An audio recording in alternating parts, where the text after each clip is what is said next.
Good evening, everybody, and welcome to an installment of The Commish because your co host Ryan Cuzzo Elias had a rugby meeting.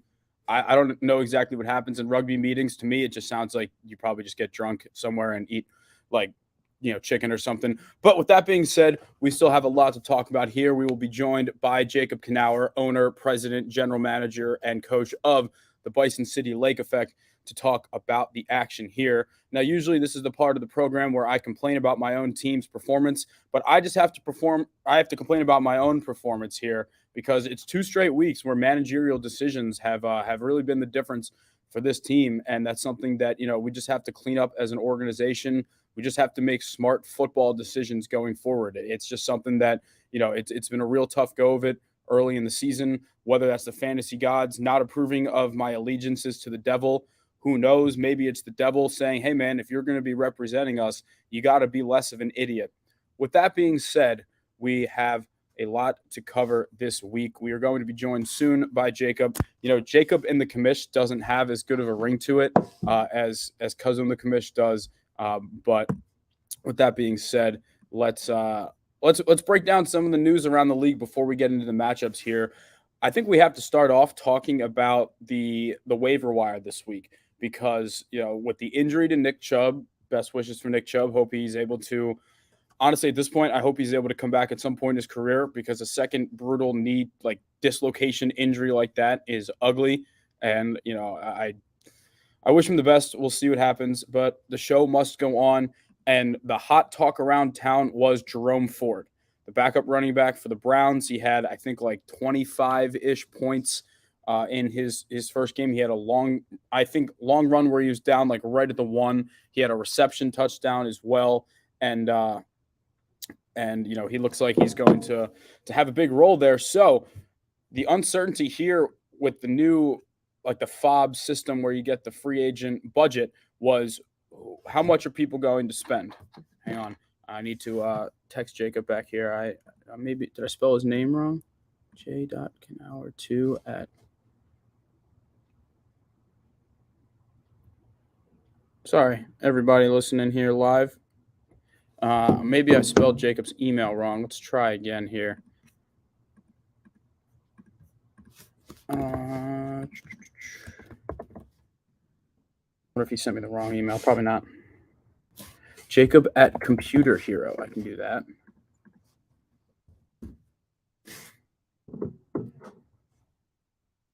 All right, let's try this time. In the meantime, let's get back to the topic here. So talking about the free agent acquisition budget here, nobody really knew what was going to happen with Jerome Ford. I know a lot of different people put in a lot of different bids for him.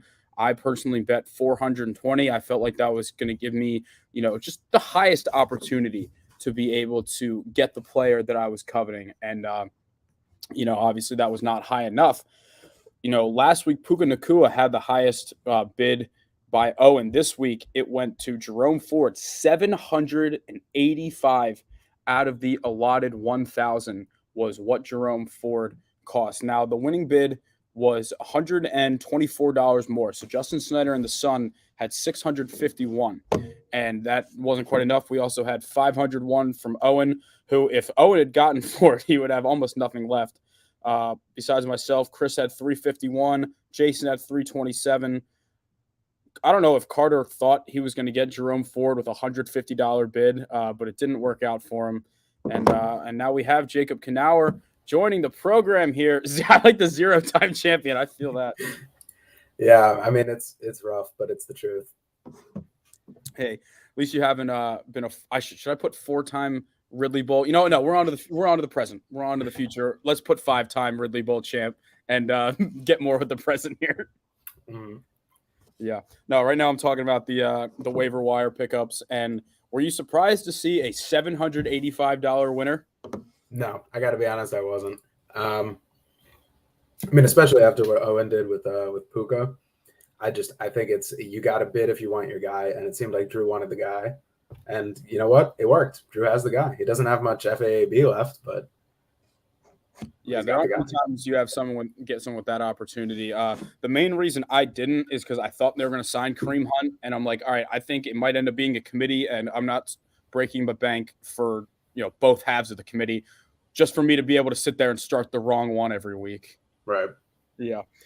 So also, let's see, were there any other big ones? I got Matt Breida. I was surprised that it only cost me $102 just because, I don't know, man, like Saquon could get hurt again. I don't really think Breida's that good. That's why I didn't bet that much.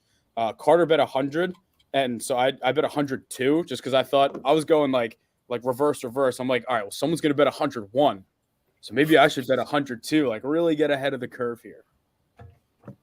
Yeah, I mean, Matt Breida, as a fan of the Bills, I remember him playing for them. I remember him playing for whatever team he was on before that, the Giants or Commanders or something. The Niners where he started. I remember Niners. That. Yeah. I don't know. He never really stuck out to me. And I feel like when you've been around for that long, it's hard to break out at this point. Yeah. No, for me, it was just at this point now, if Saquon re-injures the ankle and it's like, all right, now he's out for like a month, then it's worth it. We'll see. Yeah. But yeah, I don't think there were any other real big ones. I mean, Carter got like Tony Jones for $50. Every other, I mean, you got Tank Dell. Like, everything else was kind of more just like low key, just depth kind of stuff. But yeah, I mean, there were a lot of bids. I mean, Snyder bid $650 for Ford. Yeah. Owen had 500. So there were a lot of people that wanted him. I'm very curious. Like, it seems like they're going to give him the opportunity from day one, but like, I wouldn't be surprised if Kareem ends up being like the one who gets more touches at the end of the day. We'll see. Honestly, I agree. I mean, Kareem is I mean, he didn't look great last year, but he is a proven back. I mean, we've seen the kinds of things that Kareem Hunt can do on the field. Yeah. Yeah. And having Chubb not there anymore, because like a lot of his, obviously best games are when it wasn't there. Oh, we got a comment from Drew here. My contingency plan was okay, there we go. So if he'd lost Ford, I would have lost Breida. So thank you everybody else for not doing that there. I'm not going to start Breida this week. I mean, the fact that, they're saying Saquon even right now is questionable, like, is encouraging just for the rest of the slate. But I will thank Saquon real quick because now I don't have to make any lineup decisions that I can fuck up. Like my starting 9 could not be any more obvious. So let's get into some of our week 2 stuff here. We'll start off the butthole clencher. Now I feel bad about this because Carter 100% should have won this game, but Brandon Ayuk got hurt, which was brutal. It's like I was sitting on the couch next to Carter when he got hurt. And at that point, I believe that Hellman's team was done and Carter only had Ayuk and his kicker left. So like his Ayuk getting hurt was pretty much like you're banking on your kicker to get whatever, like 16 points. And he came pretty close. Yeah, that's a big ask. It's a big ask. Yeah, I mean, the injuries are tough. There's been a lot of injuries. There's been a lot of running back injuries. I mean, the field is looking a lot different than it was last week in terms of value on some of these guys. I mean, the big one, obviously, Nick Chubb. But, yeah, I mean, even a lot of these other guys like Saquon who are just banged up. Eckler with no timetable to return. I mean, it's crazy what's happening out here. Yeah. Yeah, let's look at this matchup here. So Justin Hellman, first win in Columbus, Mississippi. Jalen Hurts, nice game. He had, I believe, 2 of those the tush-push rush touchdowns, which is the Jalen Hurts special. I mean, nobody was like incredible outside of Hurts. I mean, he only got 105 points, but Drake London, huge bounce back. He was, I mean, I don't even know if he got targeted in week 1, but either way. He had 7 targets in week 1? Wait, did I read that right? No, that can't be. Was that his? No, he had 7 targets in week 2. 7 targets. One target and 0 points in week 1. Personally, if that ever happened to me, I would, out of principle, just not start them again. But he had 16 from Jordan Addison. He looks like a legit deep threat kind of guy.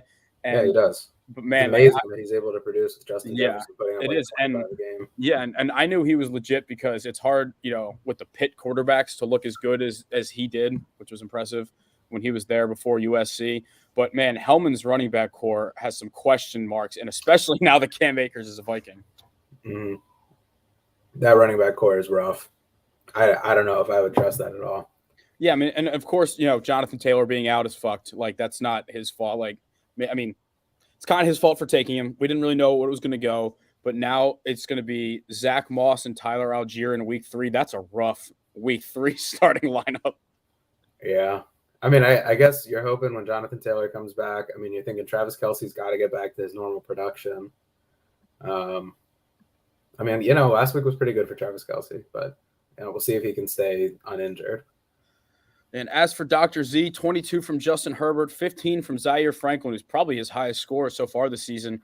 But I think you got to talk about Jamar Chase for this team because you take him second overall, and he's got 9 and 8 in PPR in the first week. Like it's pretty hard to win that way.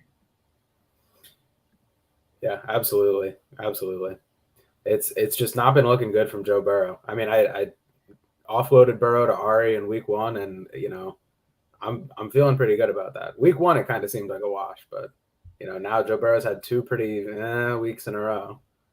Yeah, and I think he's kind of questionable at this point because of his calf going into the next game. So maybe that's something where it's kind of affecting him more than he's admitting.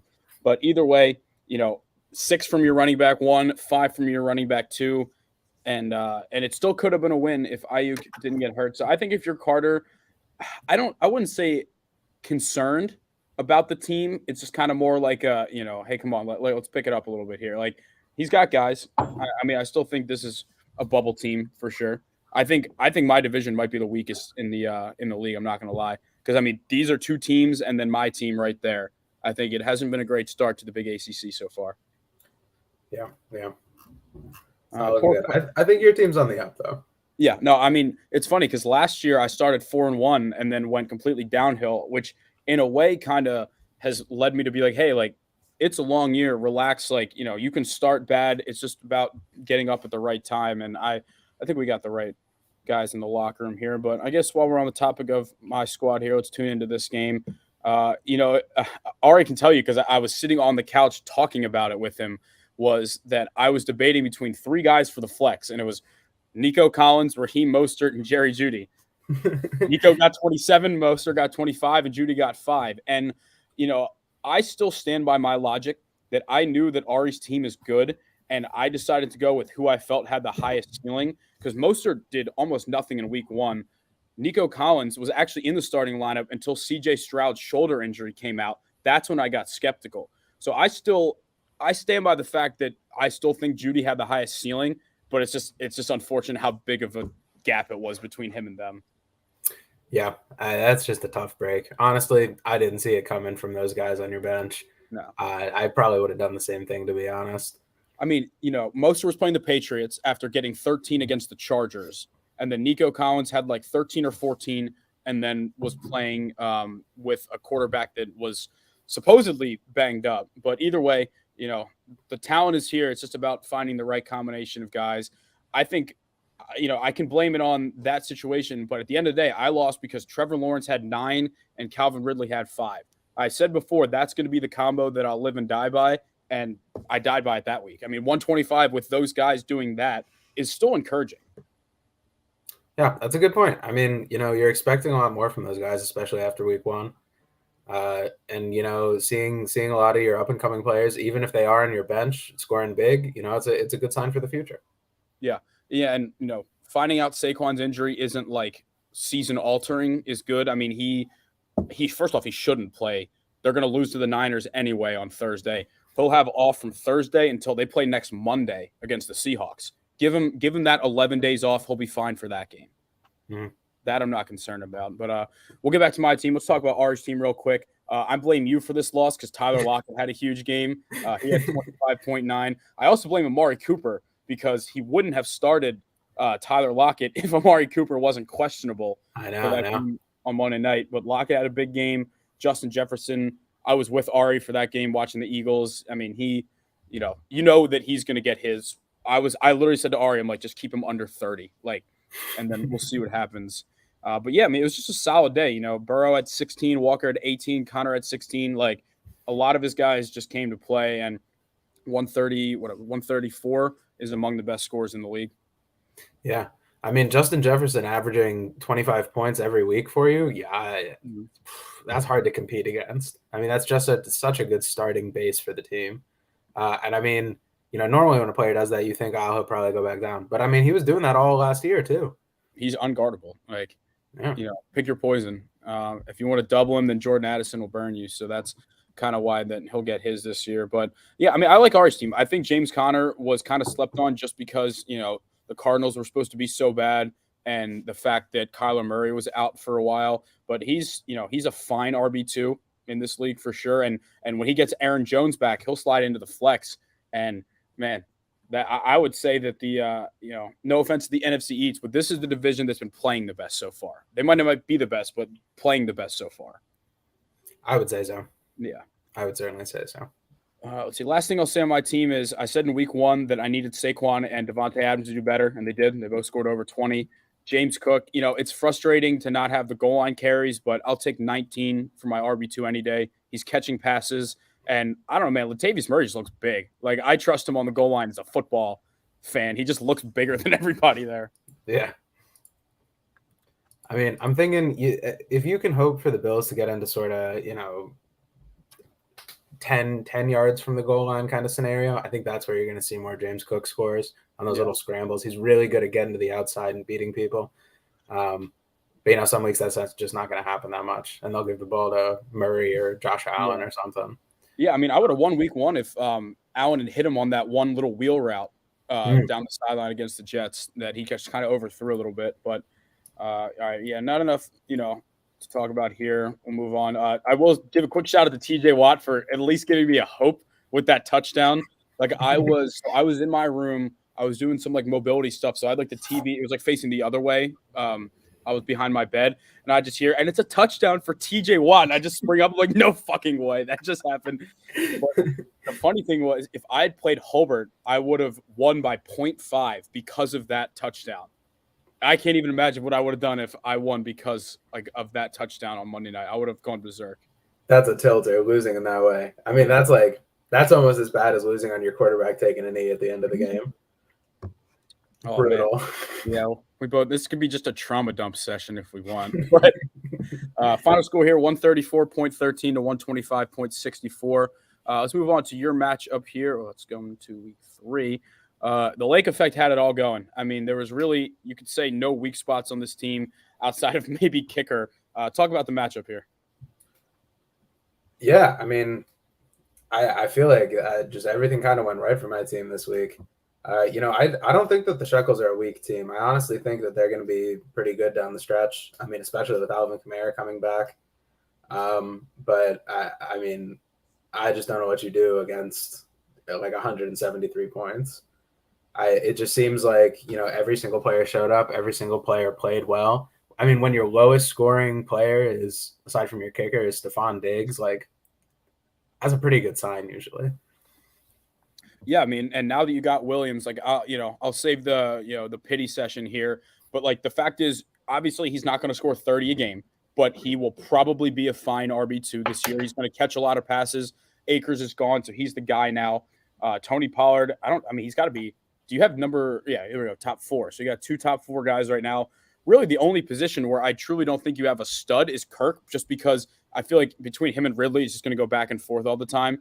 But, I mean, you have top players at every other position, and I don't know. It's a well-rounded team, and Keenan Allen was just getting – how many targets did he have? 19. That dude, man. People were avoiding Keenan Allen because he's old, but, I mean, he's still got it. He's still the guy out there. Yeah. All right, let's look at the Shekels here. 22 from McCaffrey, 21 from Mahomes, 17 from Hollywood. But with that being said, I mean, Jason will be the first to tell you because he offers trades of the like. His receiving core is his weakness. I think he was a little bit higher on Hopkins than he should have been. And I will say, when Hollywood gets Kyler Murray back, he can be respectable. But with that being said, I mean, there is a clear weakness there. When Kamara, I could see a trade. I mean, it seems like Mixon or Kamara could be on the way to get some receiving help. But I don't know. I mean, I think this is definitely a bubble squad as well. Yeah, I mean, I think the Shekels all right. He was trying to sell me Mixon. I get it. At this point, I kind of just don't feel like I need that though. I feel like for me, the biggest holes here on his squad are probably, honestly, maybe Hopkins and Kittle. I mean, the flex isn't great, but with Alvin Kamara coming back, that's okay. Kittle is just, man, he is unreliable. Yeah, what is going? And so, like, he's going to do this, and then, like, Thursday night, he's going to have, like, 41 points. Yeah, right, and then, exactly. Just be like, what the hell? I remember, I think it was the year where we were playing, like, for the right to get in the playoffs, and it was, like, a 190 to 170 something game, And that was like a game where Kittle just, he has as much upside as anybody, but it's like you have to deal with this. But that being said, tight end's a position where you can, because what's the alternative? Like, any guy that's not named Travis Kelce is still going to get like 10 a week, maybe. Yeah. You can deal with that. You're not going to find a better guy in the waiver wire. No, but great week all around for the Lake Effect. Josh Allen right at home with the squad here. Obviously in a game where the Bills aren't killing the Raiders like that, they'll need to throw more. So we got a 173.12 to 117.85 final score there. We've done all the games on our side of the conference, so let's go to the dark side. I guess technically we never did the butthole blowout just because we were going in order, but obviously that was your matchup there. We had a couple close games. Let's go to the NFC East battle here, where the IRS improved to 2-0, 28 from Kirk, 25 from TJ Hawkinson, got the week started on Thursday. But I want to talk about the man who got shot and came back to tell the tale, Brian Robinson. Great start to the year, 28.9 from him. Oh, yeah, Brian Robinson is looking like the guy there. Antonio Gibson's doing barely anything. And I think in the ADP, they were getting drafted around the same spot. I honestly think they went back-to-back in our draft. I'm not going to lie. I'm not 100% sure, but I think at this point, like the fact that, Brian Robinson had 42 receiving yards too, which when you thought about it, you thought if they're going to be a split, Gibson would be like the pass catching guy. But if he's getting the opportunity to catch passes, man, he is an angry runner. Yeah, this IRS squad is looking honestly really good to me right now. Kirk Cousins, he's solid week in, week out. He's got Justin Jefferson. Jahmyr Gibbs, he's looking great so far, and he's going to have a lot more play time with David Montgomery out. Brian Robinson looks great. Tyreek Hill and Chris Olave look like two of the most electric receivers in the league. And even TJ Hawkinson is putting up a shit ton of points. This is a solid, strong squad.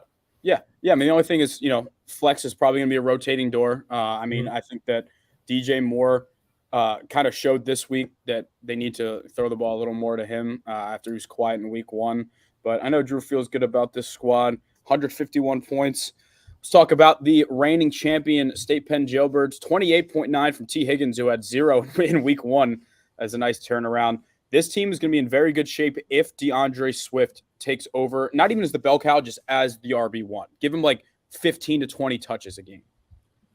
Yeah, absolutely. I think that this team has got some strong players, but they've also got some kind of fraud candidates. Yeah. Like Justin Fields, Josh Jacobs are looking.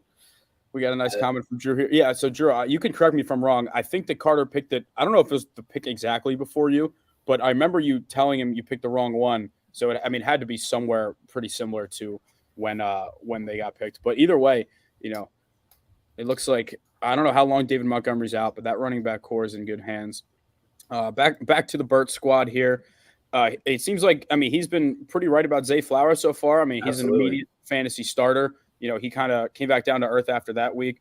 But I just feel bad for Burt that he has to deal with Kyle Pitts syndrome because he doesn't even have upside. He just has side.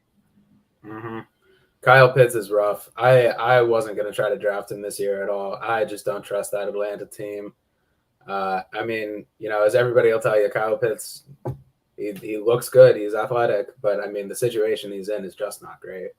I would not have drafted him if it was the 16th round, just out of personal spite, honestly.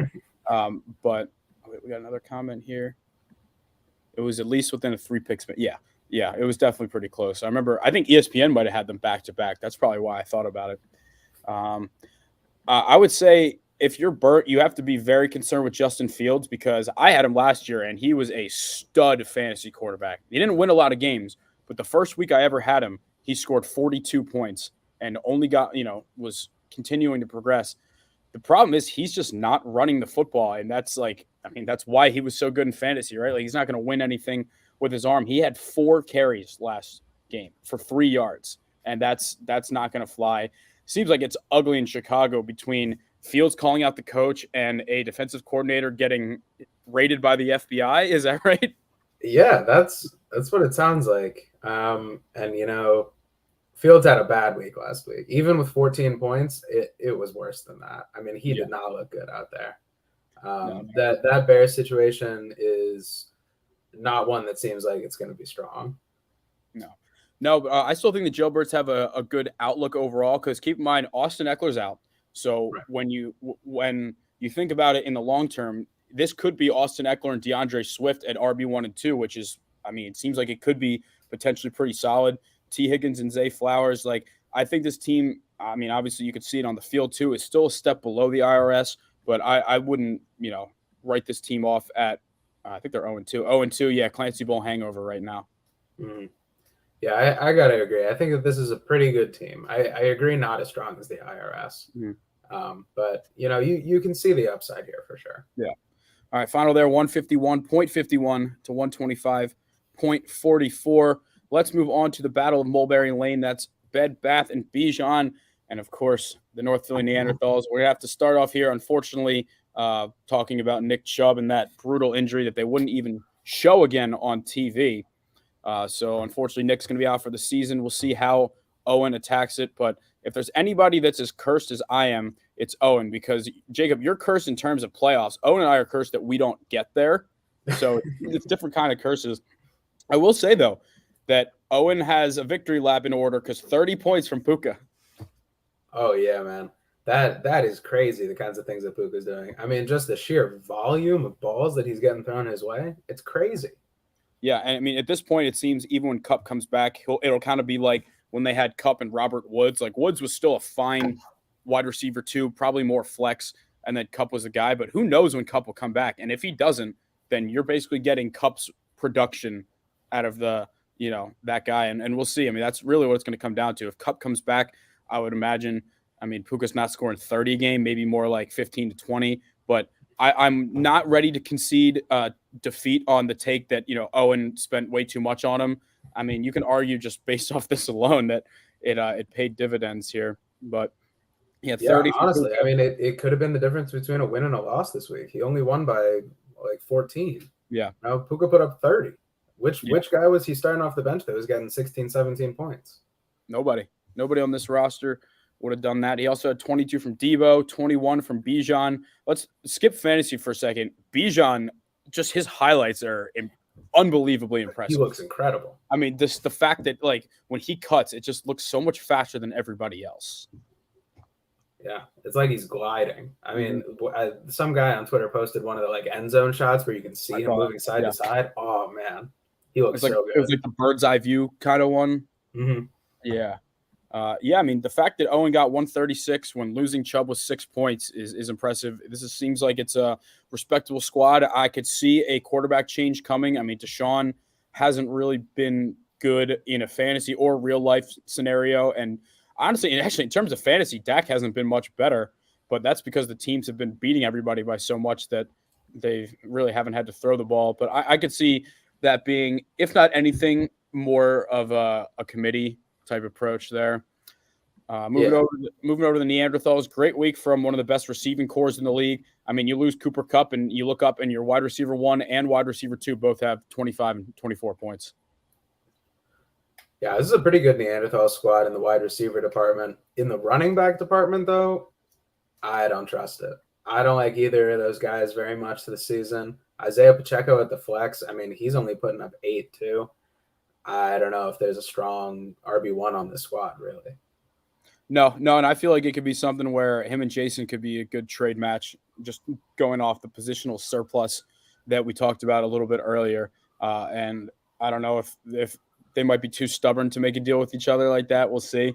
But, yeah, I mean, 122 points when you're getting not much production from your RB2 and your flex is somewhat encouraging. Tua, a little down week. He had 12, but, I mean, after that outstanding performance, he had 27 in week 1. I think you can say Tua will be a fine fantasy quarterback. The one thing for someone as athletic as him is he really doesn't carry the ball that much. He has a couple, little scampers, but, he's not really a running quarterback. I think the Neanderthals, I don't know, this division's weird because these are obviously the 2 best teams in the division. But with that being said, Nick Chubb going down, you'd have to lean Neanderthals as the guy. Yeah, I think so. All right, let's move on here next to, I believe we've done every game except for the Bureau taking on the worst team name in the league. in the Sun. We'll start off with the Bureau here. 22 from Lamar Jackson, 21 from Rachaad White, but 29 from Mike Evans. I didn't know he still had that in the tank. Man, Mike Evans pulls these out every once in a while, these huge touchdown games. I mean, he's had a history of getting these games where he gets like 2-3 touchdowns and like 20 yards. But this time he got the yards, the receptions, and the touchdowns. And I mean, as somebody who's owned him in previous years and in other leagues, sometimes he just randomly puts up like a 40 bomb or a 29 bomb. You know, he's still a good receiver. He has like 4 seasons in a row of 1,000 yards. Yeah, and I think what throws you off more is it's not the 29 points, it's the 170 yards. Like you think, he's probably like I didn't see the speed there at this point in his career to break through on that one touchdown. So yeah, that was pretty encouraging to see. A little down week from AJ Brown. Man, Dalvin Cook only 0.2 points. I don't think him or Brees were able to get anything going on the ground. But hey, I mean, 138 points is nothing to scoff at. And sometimes, your stars will be your stars. Like you got 50 points just from the Tampa Bay Bucks. It is pretty crazy when you put it like that. Yeah. On the Dalvin Cook thing, man, I don't know. I can't tell if the Jets just misplayed that game so badly or if the Dallas defense is really that worrying. It seems like it might be. I wouldn't say as an Eagles fan I'm scared of the Cowboys yet, but I would say I guess more concerned. Like I think that they're, nobody repeats in the NFC East. It hasn't been done in 20 years. So like I wouldn't be surprised if like the Cowboys go like 14-3 and we go like 12-5. Like something 13-4, like something like that where we split the games that we play each other and go from there. All right, switching over to the Sun here. Yeah, I mean, we see Breece Hall right there. He got 0.9 as the RB1. Javonte, 7.8. Danny Dimes, 32 points. The only player on this team that really did well enough for Snyder to take a victory lap against me after his team got crushed, which I thought was kind of bizarre. Yeah, I mean, Danny Dimes had a good game, but the rest of this is not looking good. I mean, you're hoping for more from the wide receiver core here. It's really the only bright spot on the team. But, I mean, Garrett Wilson doesn't have Rodgers thrown to him anymore. And Amon-Ra St. Brown, I would say you're probably expecting more from that on a weekly basis. Yeah, the issue isn't that they were bad. It's that if you draft them both in the first 2 rounds, like you need 20 points a week pretty much from each of them. That's if you're going to build your team around them. But yeah, I mean, good for him with the Daniel Jones. I thought it was funny how he just randomly put that in the chat. And when I answered back, he was like, Brendan started it. I'm like, you randomly said this out of nowhere. I'm like, if he was when he said I was being condescending, if that was in the trade offer, I swear to God, I wouldn't lie. I swear to God, all I said was, I think I can do better for Richardson. I don't think that's condescending. All I said was like, I think I can do better than Jones and Justice Hill. That's all. That was what was offered to me. I stand by that. Taking a victory lap when Richardson had 17 points in the first quarter and got hurt was bizarre. And I'm like, come on, dude, you're the one that talks about your brain injuries. Like, have some. Like, I was giddy when I was typing that one. I'm like, oh, this one's about to slap. Yeah, man. Justin loves starting shit. And then he just like completely changes what he's arguing about. Oh, God, with the kickers and the points. Don't even get me started on that one. That one made me laugh. Yeah, but I didn't even notice here. I forgot Justin had Najee Harris on the bench. Dude, Najee Harris looks terrible. He looks like he's running in quicksand. He just doesn't look good. Yeah, maybe Gabe Davis will crack the lineup. I mean, Snyder's receivers are all right. Like Pittman's a fine flex. Gabe Davis is a good wide receiver 4. I mean, he's got Terry McLaurin too, who I think was – how did he do the last week? He had 16 last week. I mean, I think Snyder should probably consider a receiver for running back trade instead of worrying about his quarterback spot because Jones and Geno both had pretty decent games. But overall, not a good start for the Sun. I truly don't think I will be in the Ridley Bowl this year, but it's not impossible that Snyder and I have a rematch. At this point, it's coming from the fantasy gods. It's not coming from anything else. If I'm in the Ridley, I don't know what I'll do. If I come in last again, I don't know what. Like I think Drew told me Jason suggested I just create a new religion, which I think would be awesome. But with that being said, I don't know what I would do if I come in last again. Anything other than last is a step in the right direction, and I can justify keeping it. Maybe we'll just keep it at the Devils because I'm just stuck in hell forever. But No, I believe in you. I think you can beat out the Copperheads in the zoo this year. Yeah. I will say the division. I mean, if you look at, I'm going to pull up the standings here because now that we have that, like I am 0-2. But with that being said, in terms of points for in my division, I mean Carter and I mean Hellman's last.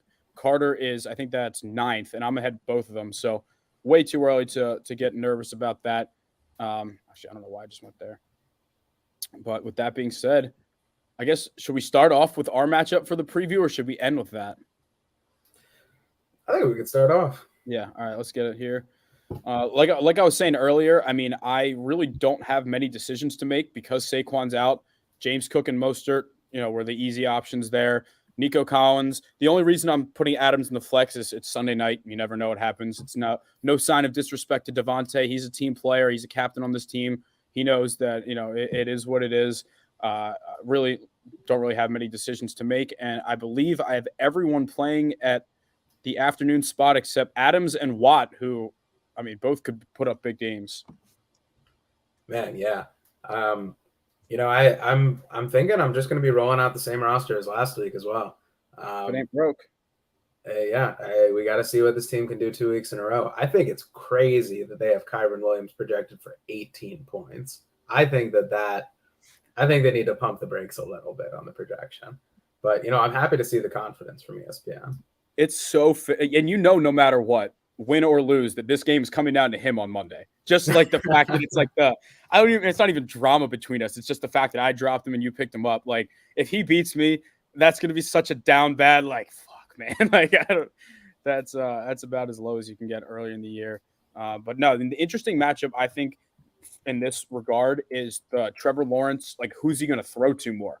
Because obviously I'll get points if he throws a touchdown to Kirk, but it would be a lot better if he throws to Ridley. So I'm curious to see, because week 1, Ridley was the guy. Week 2, Kirk was the guy.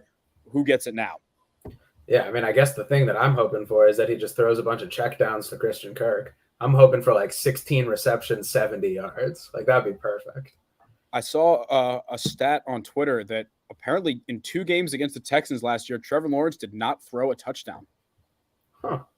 I don't know if they just ran them in. I don't know if they sucked against them. I really don't remember, but something to keep in mind there. I would say in terms of most worried, I'm most worried about Tony Pollard playing the Cardinals because Saquon just tore them a new one last week, and now Tony gets the same possibility to do the same against that awful Cardinals team. So yeah, I think Pollard is probably my guy on your team I'm most worried about. What do you got? Yeah, I mean, first off, I'm glad that I'm not going to be playing against Saquon. From a real life perspective, the thing I'm most worried about is James Cook, because I'm going to be sitting there rooting for the Bills, watching James Cook rip like a 40-yard touchdown. I'm going to be like, oh, this motherfucker. Yeah. But no, I mean, I think you're set up to do pretty well this week. Devontae Adams, he's always liable for a big game. TJ Watt could pull out some crazy stuff. Calvin Ridley, I do think he's going to bounce back in a big way this week. I don't think it'll be like last week with Kirk outscoring him by 16. And especially with the Lawrence stack, that does make it scarier for me. I think the big hole here, though, is Cole Kmet. I don't even know how he's been scoring. Yeah, I mean, let's see, right now he's ranked 10th out of tight ends, so low-end tight end 1. I will say, though, 6 targets and 7 targets in the first 2 games. Not terrible. He needs to get in the end zone for him to be a good tight end. But, I mean, I'm not going to find anything better on waivers, so I kind of just have to hope that the Bears somewhat figure it out. I don't love him. I had Juwan Johnson. I dropped him just because I didn't really see the upside there. Now that Michael Thomas seems like he's a bigger part of the Saints offense than anyone really thought. I mean, I'm not going to predict a win for myself, but I will say I just want to have an encouraging performance again. Like, 125 last week was all right. If I'm going to lose this game, I would like it to be high scoring, get a little momentum, because as we've seen in this league, like 0-3 is not insurmountable by any means whatsoever. I'll have a game next week against Hellman with Jonathan Taylor still out, so hopefully, not to get ahead of myself here, I'd be able to get a little momentum going if I lose this game. But I mean, I truly am expecting high scoring. I know Saquon's out, but I feel like I have the right combination of guys outside of Kmet and go from there. Yeah, I definitely think this has the potential to be high scoring. I mean, personally, I will be picking myself for this matchup, but I think that there's a chance. It might be a chance like the Chiefs have to lose to the Bears. But let me say I will cover the spread of plus 14. How about that? I could give you that. I think it's going to come down to Kyron. Yeah. All right, good matchup coming here. Let's move on. In terms of game of the week, I would probably say, oh man, I don't even know what the game of the week would be. Probably Chris and Eli, excuse me, in terms of just like record and teams. So let's go to that game here. Look around here. It looks like what are some big matchups? So AJ Brown, Rashad White, and Mike Evans will all be playing on Monday Night Football. So this matchup probably won't be decided. It's going to be interesting to see if Jacoby Myers clears concussion protocol, because for someone that barely ever scored in his Patriots career, he had 2 touchdowns in week 1, then got concussed. So I think he could be an X factor. Yeah, absolutely. He could definitely be somebody who's going to pop off here. I mean, I still really don't trust the Ramondre Stevenson, Miles Sanders stack. Tutu Atwell in the flex. I mean, he might switch that up, but he already took Pacheco out of the flex. So yeah, yeah. Can't trust him running back. See, looks like CeeDee Lamb against the Cardinals.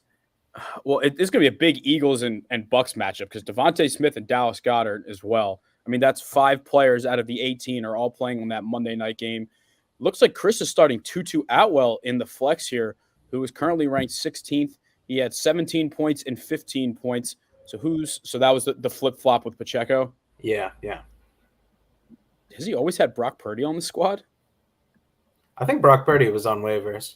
Oh, he got him last week. Got it. All right, let's see. Do I have a prediction for this one? Let's see. So Tua is playing Denver. Ramondre's playing the Jets.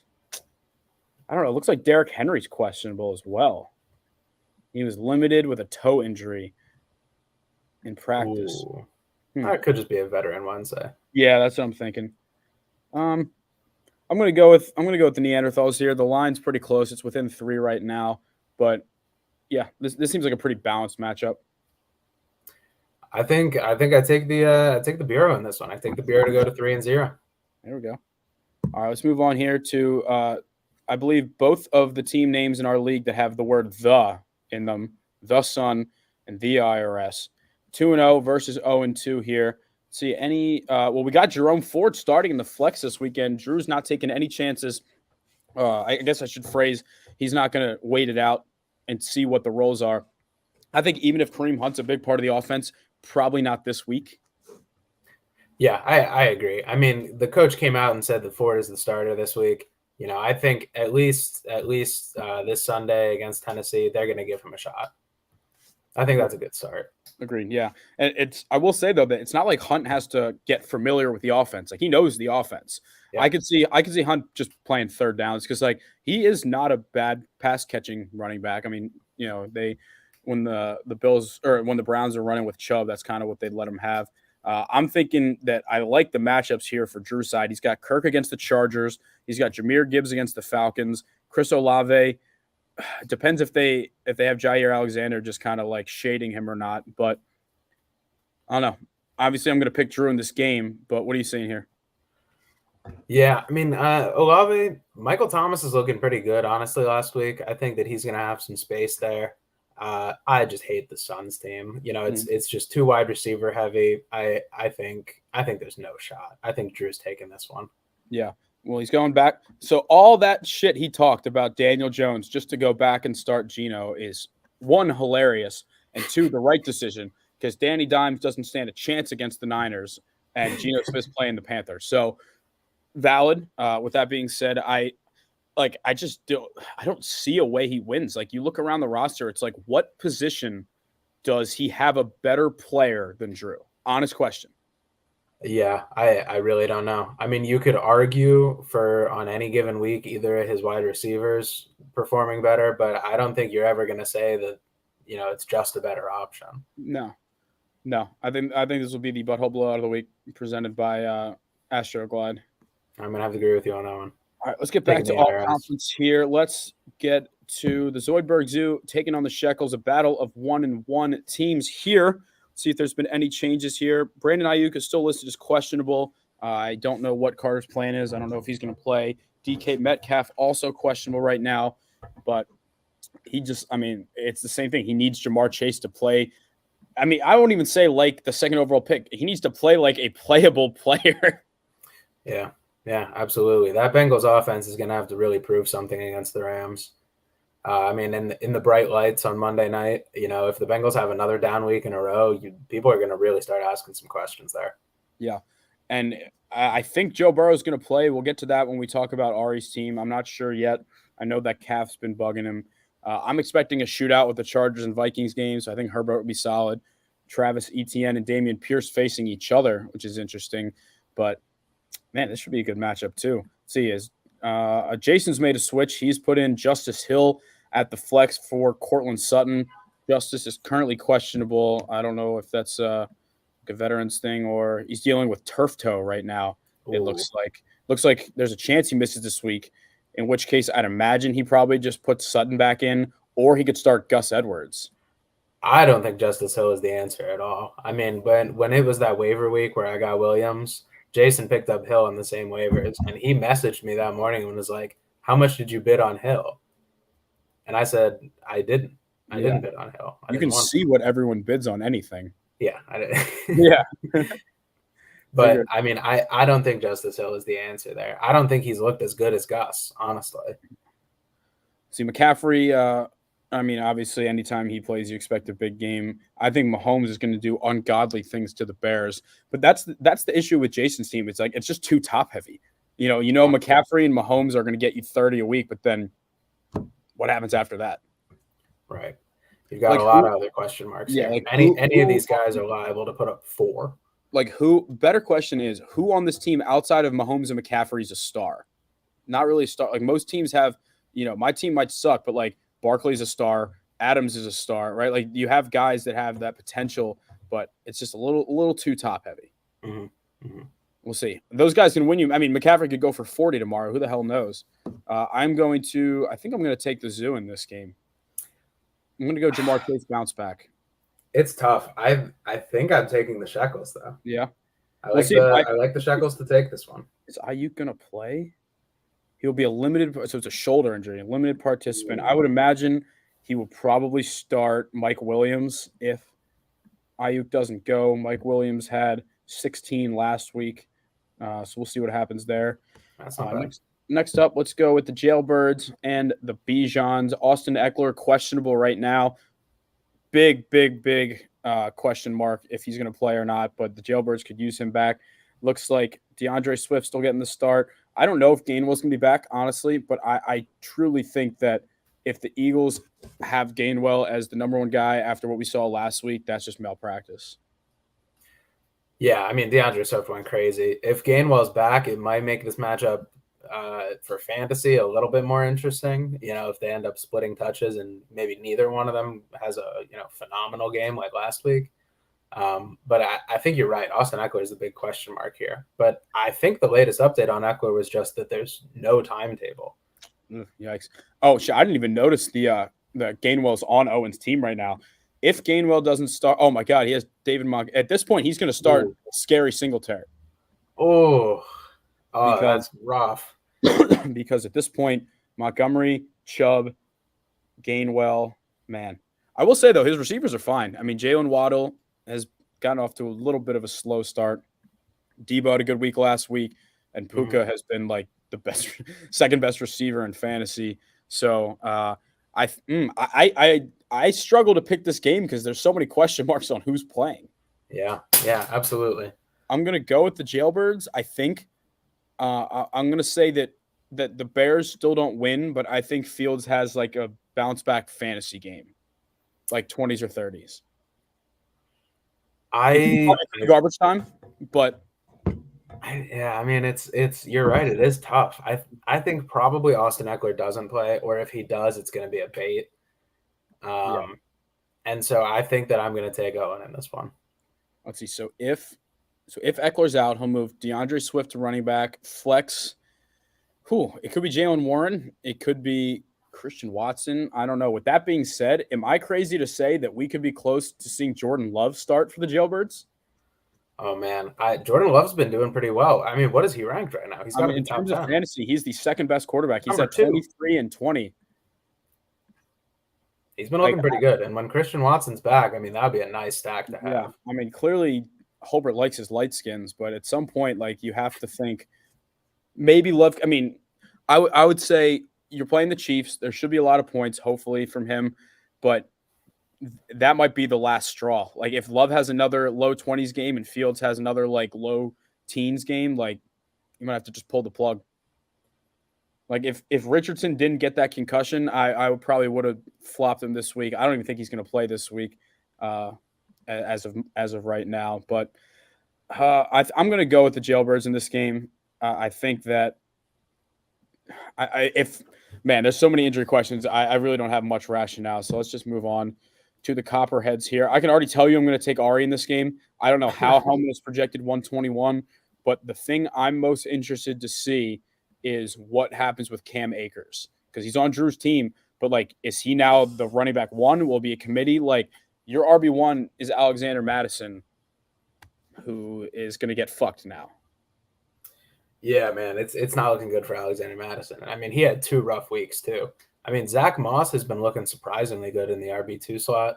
He had a pretty decent week last week. Is Aaron Jones still injured? Let's see. He's questionable right now. He did not practice on Wednesday. Okay. I say probably not. But even if he's out, Ari's got James Conner to slot in. Although that is James Conner against the Cowboys. Yeah. It's funny. Like, I joked last week that I was going to get AJ Dillon, but the reality is getting AJ Dillon only happens when it's cold, because he is not good at football.